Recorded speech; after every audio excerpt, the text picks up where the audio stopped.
Hey everyone, Mr. Sujano here, your source for gaming, tech, emulation, and open source news. Let's get started. Alright, to kick things off, we're talking about the Elder Scrolls Oblivion Remastered. Now before this game dropped, Bethesda spent, I think, basically nothing in advertisement, aside from all of the leaks we were talking about. I would say here this game has been an ultra success for Bethesda. I mean, take a look at their latest tweet here. We are so grateful to the over 4 million of you.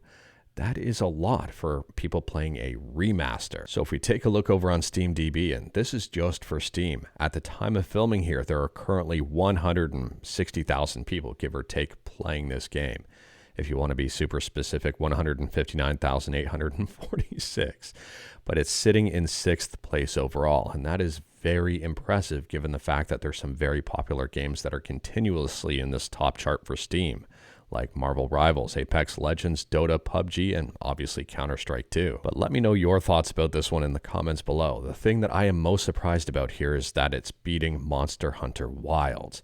Monster Hunter Wilds is the best-selling game of the year, and it's incredibly popular. And on PC here, the Elder Scrolls Oblivion is beating it for people currently playing the game. Maybe some people playing Monster Hunter are taking a break and trying out Oblivion. I don't know here. But even in the last 24 hours, more people have played the Elder Scrolls Oblivion Remastered than Monster Hunter Wilds, at least on Steam. But moving on, and we're talking about PlayStation 4 emulation with Shad PS4, and we've talked about Shad PS4 very recently when version 0.8.0 was released.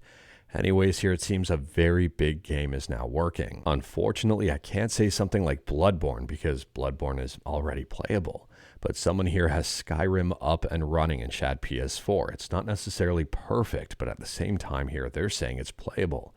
They've posted a 17-minute video on YouTube, and if you're interested in checking it out, like everything we talk about, links are in the description below right at the bottom. I don't hide my sources. Furthermore here, I wouldn't necessarily say that this is playable, but Drive Club is booting and getting in-game. Obviously, there's a lot of texture issues going on here, but at the same time, this is impressive to see Drive Club up and running. Next up, we're talking about a turn-based RPG that has gained popularity pretty fast since release. This one is called Clair Obscur Expedition 33. You probably are already aware about it. If we take a look here over on Steam, it's got a very positive review score. And just since release, it's sold 500,000 copies already. It is worth noting that number is not specifically for Steam. That's cross-platform, and I think that's very impressive given the fact that this game just released on April 24th, which at the time of filming was like a day and a half ago. And speaking about releases, next up here we're talking about Post Trauma, which is a puzzle horror game. This game released on the exact same day as the Elder Scrolls Oblivion Remastered, and it kind of gives a bit of an insight as to how big releases for games impact smaller games. So over on Twitter, they released a very short video talking about the situation in a very humorous way, and they say here, "Good things come to those who wait, so we'll be patient.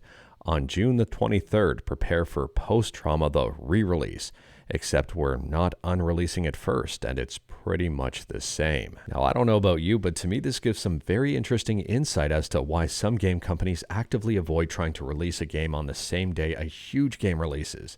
I mean, we've seen a lot of chatter about Grand Theft Auto 6 and a possible release window, and a lot of rumor around companies actively trying to avoid that window for launching a game the same time GTA 6 drops. We'll have to wait and see on that one. I think this may reinforce that point. However, we just talked about Clair Obscur Expedition 33, and that game sold 500,000 copies a day after it was released. And that game released 2 days after the Elder Scrolls Oblivion Remastered. Next up here, if you're a fan of ROM hacks and a fan of Fire Emblem The Sacred Stones on Game Boy Advance, you may be a fan of this ROM hack here. This one is called Fire Emblem The Hag in White. And this ROM hack's huge gimmick is a lack of healing. Healing arts are said to be forgotten in this world. This ROM hack has a customized soundtrack, I think 25 maps overall, a customized skill tree, and even more. And to me, it's a very interesting take on Fire Emblem The Sacred Stones. If you're curious about this one, again, like everything we talk about, links are in the description below right at the bottom. And in the description of this video, there may be some helpful links. Next up, we're talking about Android, and it seems that Android 16 is getting a very interesting way to defeat USB-based hacking. At a very high level here, if the screen is locked, the USB port is disabled unless something was connected prior to that screen being locked. If you're interested in learning more about it, Android Headlines has you covered. Feel free to check out that article. I would say that this is a great security measure. Is it going to be foolproof? Probably not, but at the same time, it's better than nothing. Next up, we're talking about Dune Awakening, and if you're looking forward to this game, they just dropped a brand new story trailer up on YouTube. And this game is about to have a really huge beta. So Dune Awakening is an MMO survival game. It's already got a Steam store page where you can check out the character creator and benchmark mode. The game is set to release on June 10th. Now, what I find very interesting about this beta is that it's so huge. It's from May 9th to May 12th, so not a huge time frame. However, during that time frame, I think you've got access to like 20 hours of gameplay and most of Act 1. I think that is a massive beta. Anyways, feel free to check it out if you're interested in learning more about it. And speaking about learning about things, next up we're talking about Ubisoft, who seems to want to learn about their player base, but arguably not in a way that the players want to be learned about. So this is an article over on NOYB, Noib. Anyways, here, this is big in my opinion. It's titled, Like to Play Alone, Ubisoft is Still Watching You, and it talks about the always online, or at least needing to connect to things online, even for single-player games. So here's what they say. Today, Noib filed a complaint against the French video game developer and publisher Ubisoft, known for Assassin's Creed, Far Cry, Prince of Persia, and I would say arguably a lot more. They say here the company forces its customers to connect to the internet every time they launch a single-player game.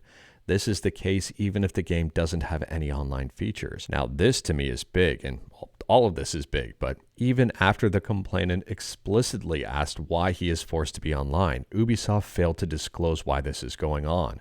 Article 6.1 GDPR, there seems to be no valid legal basis to randomly collect such user data. This to me could be pretty huge for gamer privacy, at least raising awareness about it.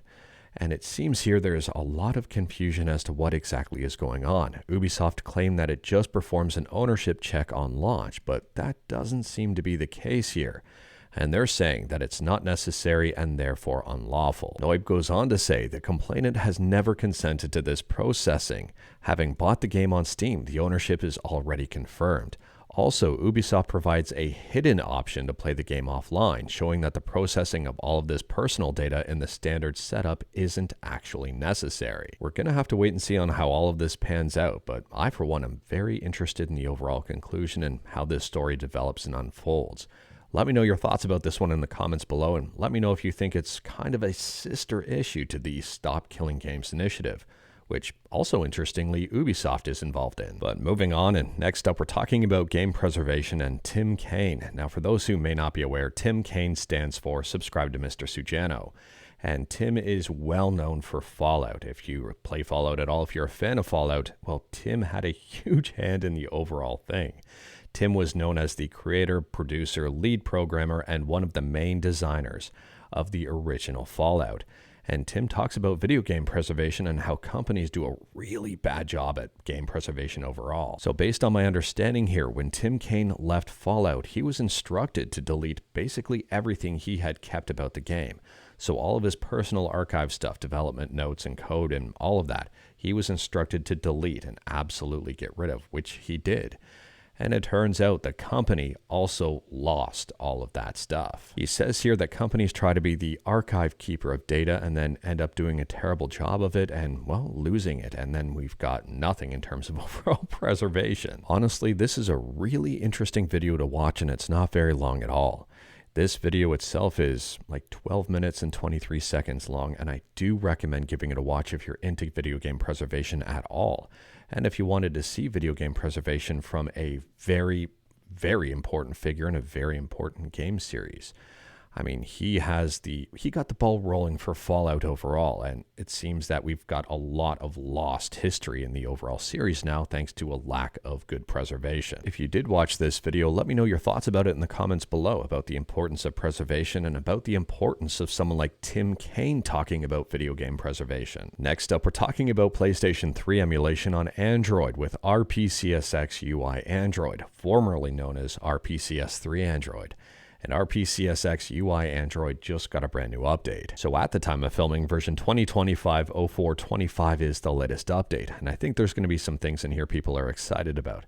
So there's a bunch of bug fixes, new features, and improvements.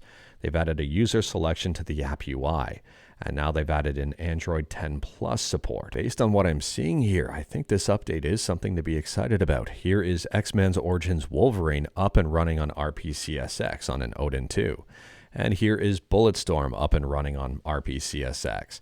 Let me know your thoughts about this stuff in the comments below. Overall, I would say even though RPCSX UI Android or RPCS3 Android is still pretty new, at the same time here, the results I think are very impressive overall. And now that it's available for Android 10 Plus, I think even more people will be able to experience it. Although, and this is a big although, if you've got a device that's running an earlier version of Android, I wouldn't expect amazing performance. I could be wrong with that, but I would be really surprised to see a huge game run really well. I would say temper your expectations, and I would also say results are going to vary from device to device. Next up, we're talking about emulation front-end Launchbox, which is a front-end for your emulators to make organizing and playing things nice and beautiful. Anyways, here Launchbox just got a brand new update to version 1321. This update has a whole bunch of bug fixes, improvements, and brand new features. For example, here content creators now have the ability to upload media packs for community access. I can see TechDweeb doing something like that. Anyways, here on top of that, you can now manage Launchbox themes and media. On top of that here, there's also something else I wanted to point out. There's a brand new XEMU integration plugin that allows users to download and set up the XEMU emulator directly from Launchbox, making the whole process a lot easier. Now for the Android version of Launchbox, I don't think they've released the update just yet, but it's going to be version 1.18, and they've got a whole bunch of fixes, improvements, and new features. They're adding in an orientation lock, and they're adding in a bunch of different platforms for emulation like PS3, PS Vita, and more, including the Pico 8. And they've added a bunch of emulators like Azahar, Citron, Droid Arcadia, and Infinity P8 Player. Next up, we're talking about Grand Theft Auto 3 on the Sega Dreamcast. Now, we've talked about this unofficial port before. The game was never officially released on the Dreamcast, but someone got the game ported over and it runs surprisingly well. And now there are mods on it. What's crazy here to me is this is actual footage. Rosie's kind of in the way.